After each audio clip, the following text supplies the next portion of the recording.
Let's call on next Miss Rose Garcia of the Rose sample.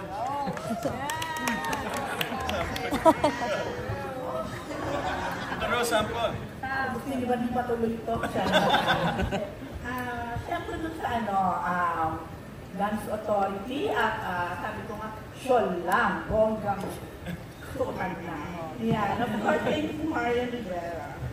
Yan. So yan, bilang kilalang icon pagdating sa sayawan, yan, Nicole Bukson, gaano ka-exciting para sa'yo ang role mo ngayon sa Dance Authority, and ano yung mga qualities na hinahanap mo para sa isang magiging stand-out performer? Sa totoo lang, ang hirap. Kasi nung present sa akin to ng GMA, sabi nila, may dance show, Marian, ganito yung gagawin. First time ko kasi mag-judge. Parang may mga ino-offer sa akin as a judge, pero parang feeling ko hindi ako karapat-dapat mag-judge. Pero bilang dance ito, at hindi ko magsayaw, at hindi na maligid sa kaalaman nila na love ko ang dancing talaga, nag-yes ako dito. Akala ko hanggang doon lang na okay, sasayaw, tinignan ko kung sino yung okay, pero hindi pala. Ako pala yung mas natuto habang nanonood ako sa kanila. So ganun ka-deep yung Stars on the Floor, ang dami kong natutunan, ang dami kong nakilala. At sabi ko nga siguro ang ganda ng ginawa ng GMA kasi ang gusto nilang i-showcase dito ay hindi lang kami as a judge, hindi lang Alden as a host, kundi yung galing nila sa pagsasayaw. At palagi kong wini-wish talaga na each and everyone, gusto ko mag-shine sila. Gusto ko after Stars on the Floor, kilalang-kilala sila, gusto ko love sila ng tao kasi ganun sila kahusay. Hinahanap ko, isa lang palagi yung sinasabi, gusto ko enjoy sila habang ginagawa nila doon. Talaga, enjoyment lang? Enjoyment.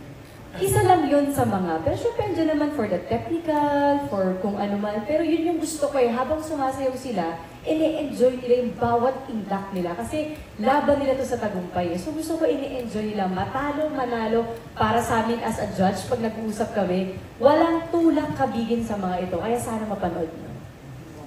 So yan, bilang isang nanay, artista, dancer, paano mo nakikita yung dancing or yung pagsasayaw bilang pagkapahayag ng sarili? Ay, ang daming aspeto.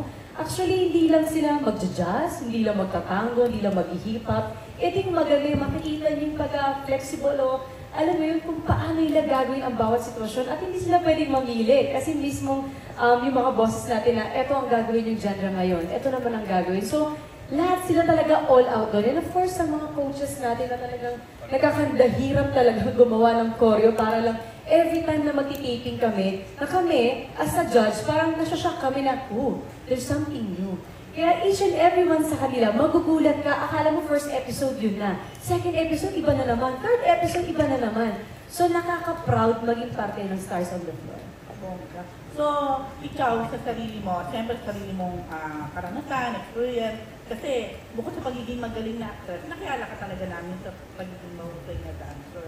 Parang ano rin yung naging reflection mo or pwede mong i-share from your own experience bilang isang mananaya? Love ko ang dancing Every time nagda-dance talaga ako, na-express ko talaga yung sarili ko sa iba't ibang angulo. So, ang tagal ko nang hindi masyadong sumasayaw, arty-arty lang sa TikTok, pero di ba ang konti lang nun? Pero dito sa Stars on the Floor, nabigyan kami ng chance na sumayaw ulit.